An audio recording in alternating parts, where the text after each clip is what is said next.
Good evening. Welcome to Central News for Tuesday, the 23rd of July. I'm Hilary Entwistle. In today's news, a decision will soon be made on which option to go ahead with for the Kaituna River rediversion, and the wet have resulted in virtually no original wetland remaining. Project manager Pim Demolchi says the project will try to restore the original environment by rediverting the outlet, which will hopefully result in 70% fresh water. The rediversion will have benefits for the estuary by increasing the amount of water that comes from the river, which will decrease the amount of water that has to come in on an incoming tide from the sea, which will reduce the amount of sand that gets brought in through the course of a year. Also, the reduction in salinity will mean that we can re-establish wetlands around the margins of the estuary where they've disappeared from, and we hope to enhance that by acquiring some land north of the Fords Cut and restoring that actively to wetlands, which it was up until about 1963. Mount Maunganui raised kiteboarder Mark Jacobs has reached a career milestone after winning the Professional Kiteboard Riders Association World Cup in Germany. The Kiwi kite surfer has landed top of the podium after claiming his first ever World Tour win at the freestyle competition in St. Peter-Ording, Germany.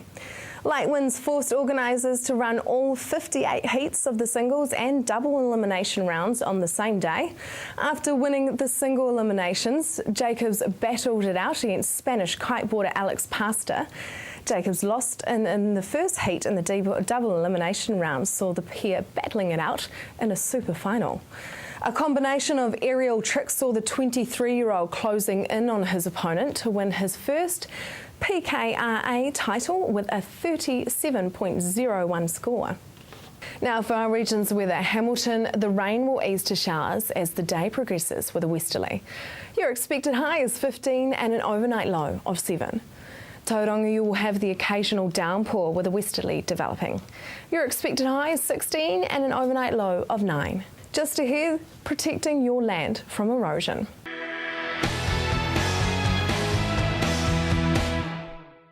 Welcome to Central News on TV Central. There have been some heavy rainfalls this year, resulting in flooding and slips around our regions.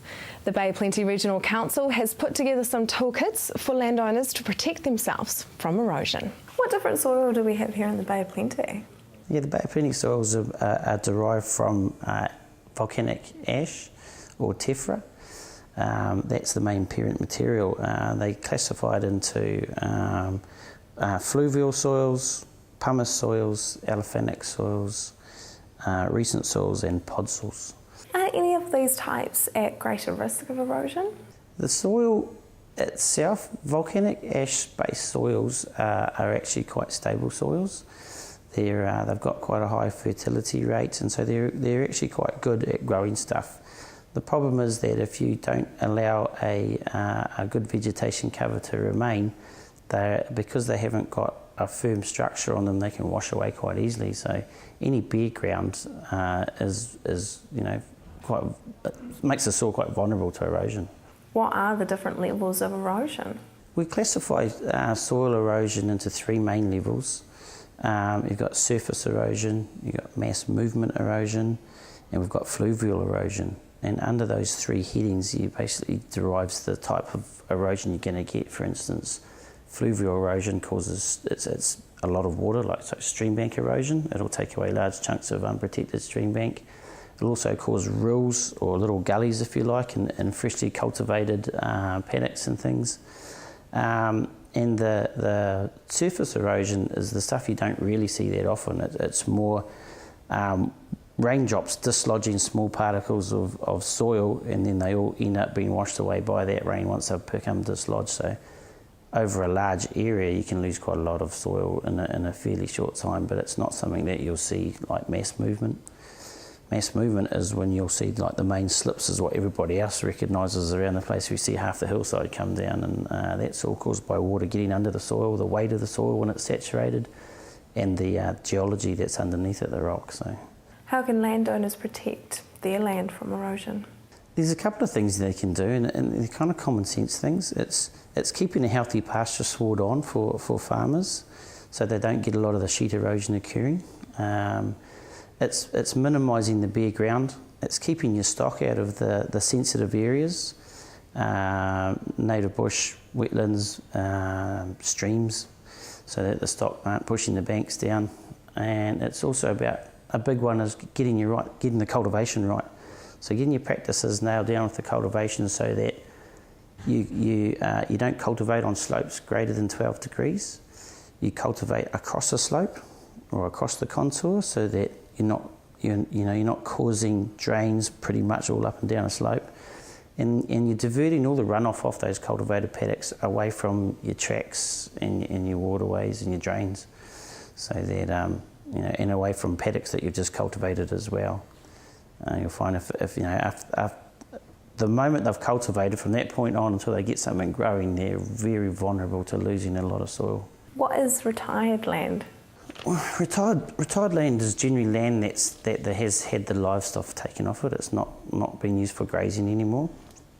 And that's generally because the land's too steep, or it's too sensitive, or there's an erosion issue on it.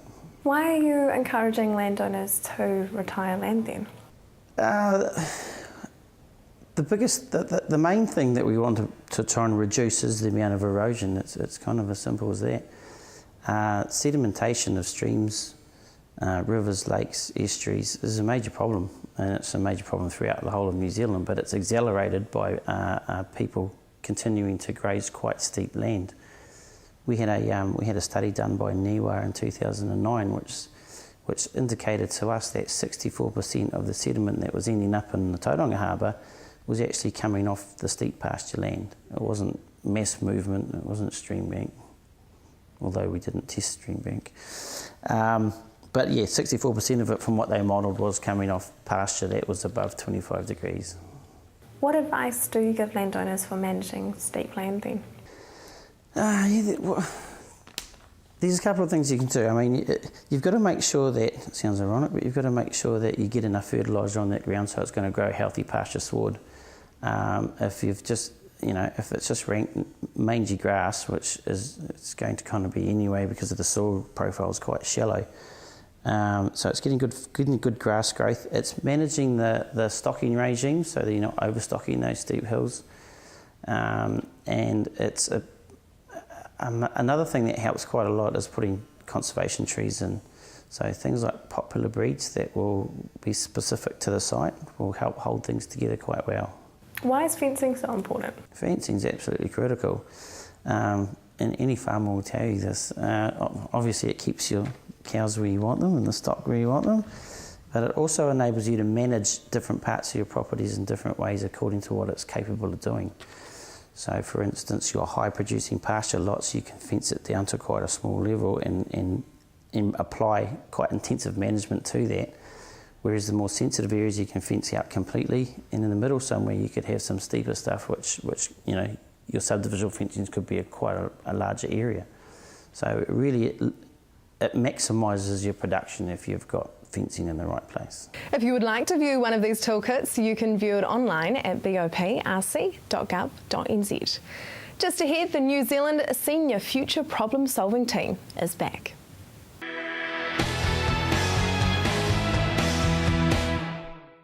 Welcome back. Matamata College Future Problem Solving Team won the opportunity to represent New Zealand at the International Championships in Indiana. I caught up with two of the team members to find out how the trip went. Welcome to the program, ladies. So tell us about the recent trip. We went to America on the 1st of June and had 4 days in San Francisco, and then went to Indiana for the competition, and then to LA for the last 3 days, and it was really good. What was Indiana like?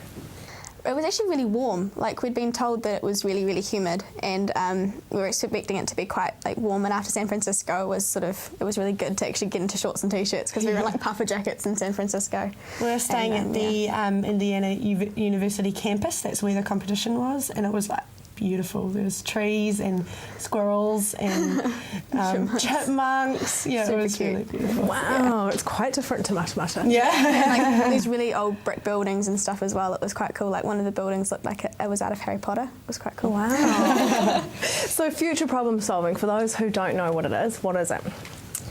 You're given a scenario set in the future, and it's based on an issue, and you have to come up with 16 challenges sort of about the scenario, and then like a underlying problem that you want to solve, and then solutions to that problem, and then like the best solution for the problem. Yeah. What kind of skills do you need for that? I mean, is it economics? Is it management? Is it? It's a little bit of everything. You have to kind of, to do with the problem, ours was women in the glass ceiling, and they're trying to make their place in the world while being suppressed. Yep. But it's kind of, you have to look at all the problems to do with that. So how a country's economics might be affected if women aren't working as well. And their defence and stuff like that. And it sort of depends on the topic that you're given. Like the one that we did for the Nationals, it was on trade barriers, so we had to learn about like economics and trade barriers and stuff. Whereas for this one we had to look at like human rights and everything. Psychological impacts and stuff like that as well. There's lots of it. Then how on earth do you train for something that can be so diverse? I mean, you don't know what you were going to be given, what the problem was that you were going to be given, and you know, with your trade one, you just had to research lots on trade. So do you pretty much just go in there, they give it to you, and you just have to Google so much information? Yeah, they tell us before the competition what it's going to be, and then that gives us time to research it, because you get points for obvious research and stuff, so that you know what you're talking about. It's not just like, oh yeah, this is going to solve it. And so you just basically do as much prep as you can do, and like Mrs. Hancock got us scenarios, like some newspaper articles and stuff that was similar to what she thought we might get. And basically, yeah, that was sort of some preparation, and the rest of it just came down to what we were given on the day. So, yeah. How long did they give you for preparation time? We found out in February. Found out what the problem was, women's rights. Yeah. And then we had till June. So that was look at that, yeah. Normally it was more, but the Americans, they find out they do their competition in January, February. So they kicked up a stink that we sort of found out in October what this thing was, so it changed this year. So yeah, we had a little bit less preparation, but that's all right. So how many schools were there? About 220, yeah. Yeah, ranging in ages. Yeah. We were in the senior division, so there was 80, maybe more than that. Yeah, that was sort of year 11 to year 13. Yeah, and then there were junior teams and intermediate teams and stuff, so yeah. So what was the most exotic country that you met someone from? It was like Singapore and Ireland. Some non-English speaking countries, which was quite... Yeah, and apparently they could do their booklets in the other languages, because we were sitting here going, how are they going to do that in English? But advantage. No. Some guy from Syria? No, it wasn't Syria. Oh, it was somewhere. Portugal. It was Portugal as well. Yeah, and they and they connected with the American team as well to sort of make a difference in part of the community problem solving thing, which is a different type of thing to what we do. Wow. So who won? Oh God, it was a an state American, from Kentucky. Yes, I think a Kentucky team won. Yeah. So there were a lot of Kentuckians, and they were very loud and supporting each other. It was quite cute. In the auditorium at the opening ceremony, there was like 2 tiers, and basically the entire tier was made up of Kentucky and Tennessee and stuff, and it was just So a little bit of power in numbers, maybe. Maybe, but probably not. We were a bit of hot commodity there, because we're from New Zealand, so everyone wanted to be our friend. Yeah. And talking about like our accents and everything, it was kind of crazy. Really? So what did they say about your accents? One girl at Disneyland asked us if they thought that we had that they had an accent. I'm sitting here going, yeah. Someone asked one of the boys in our team if he spoke English when he said he was from New Zealand. Yeah. Wow. And commented that. But they weren't all like English that. well. They were very lovely, and most of them knew where New Zealand was. Yeah, which is good. Yeah. So tell us about your jumper there. Oh, we went to San Francisco, and we went to a baseball game there, and it was amazing, and I'm ripping the hoodie today. Yeah. We all had to buy some sort of merchandise. So you guys just had an amazing time. It was awesome. Yeah. So where will this lead you now after that trip? It's probably just going to go on the CV, basically. Yeah. And at this opening ceremony, they were talking about how it sort of prepares you for the future, and I suppose it does, like sort of thinking about how to solve problems. So yeah, definitely have a wider view, like know more about women's rights and stuff like that. Yeah. Might have some future UN people here, eh? Oh yeah, definitely. No. Well, thank you, and all the best for the next competition. Thank you very much. Sounded like the trip of a lifetime. Just ahead, the details of the Ngai Te Rangi settlement.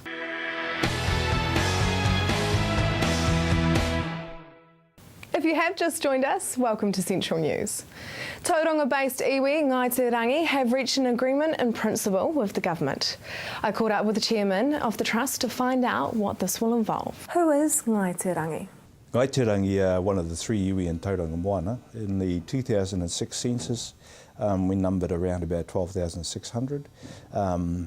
We haven't had a census since then. The recent census, I think, will probably move our numbers between 20 and 25,000.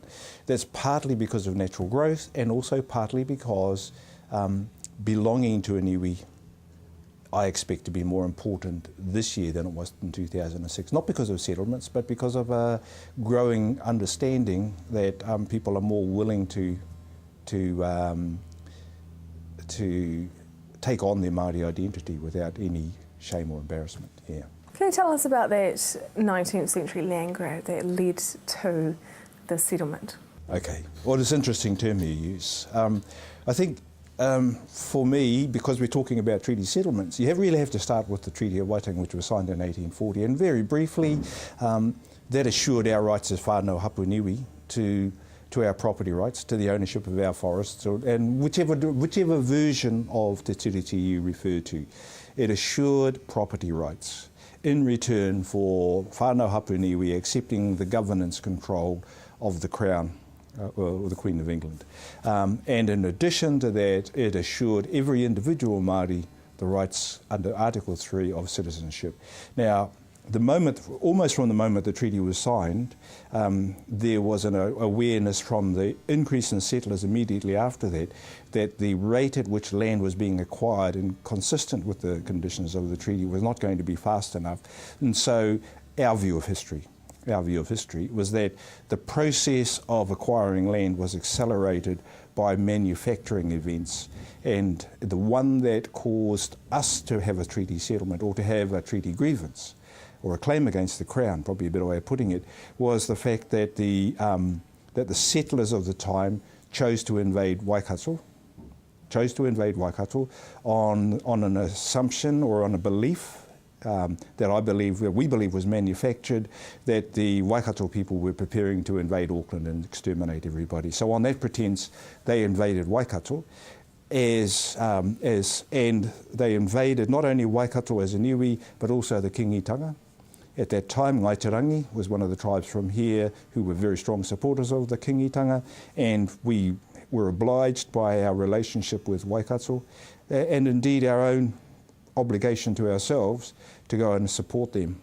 And in doing so, we then became victims of another manufactured confiscation of land by force under the guise of the allocation of justice. Now, there was a political exercise aimed at increasing the amount of land that was going to be available to settlers. Nothing more and nothing less. So the treaty claim itself is that the Crown, having made these assurances and then having instituted a system of law in New Zealand, then itself breached its own laws. So all we were doing is that.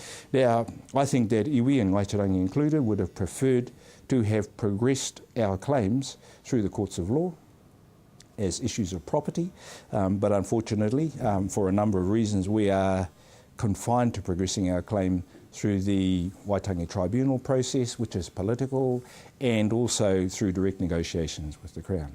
Now, those are the facts, and they're just there, and I'm not presenting those to be whinging about it, but really just saying that is the case that it is.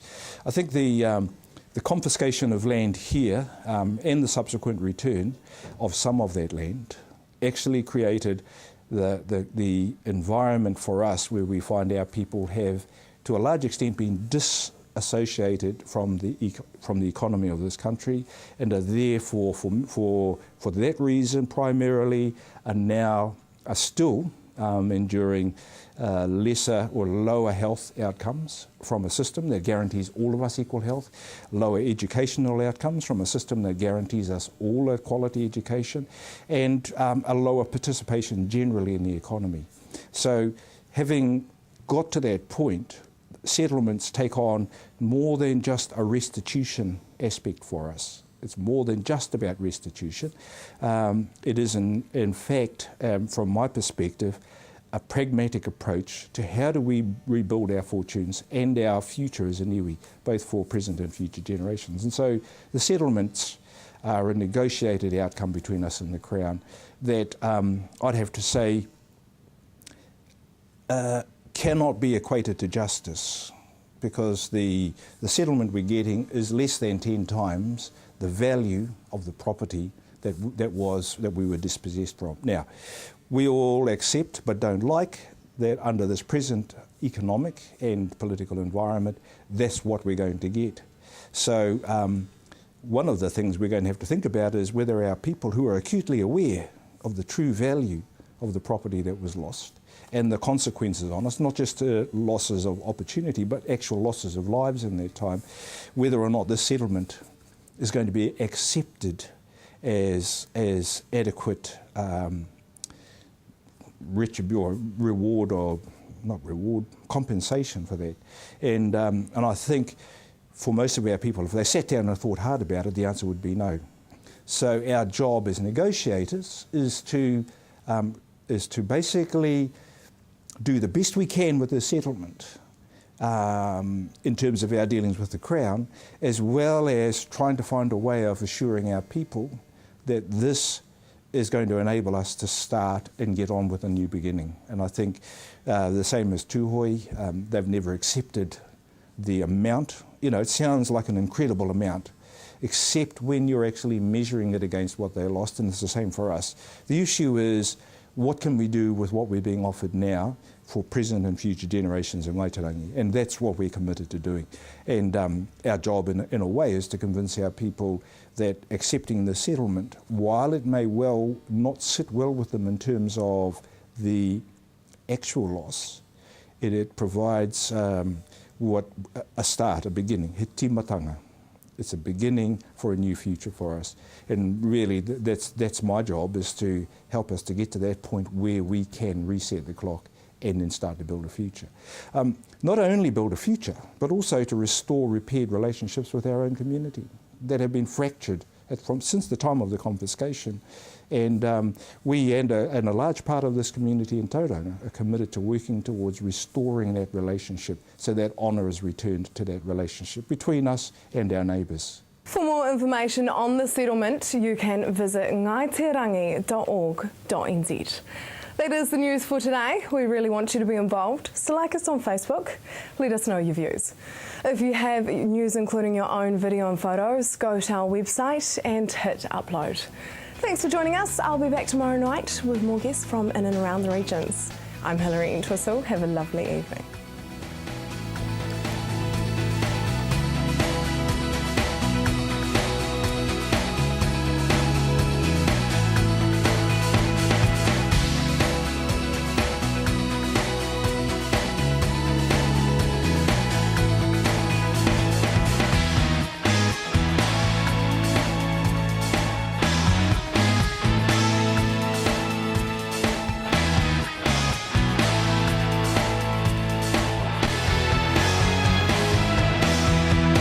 This has been an Alpha Media production, a division of Television Media Group. Supporting local content so you can see more of New Zealand on air.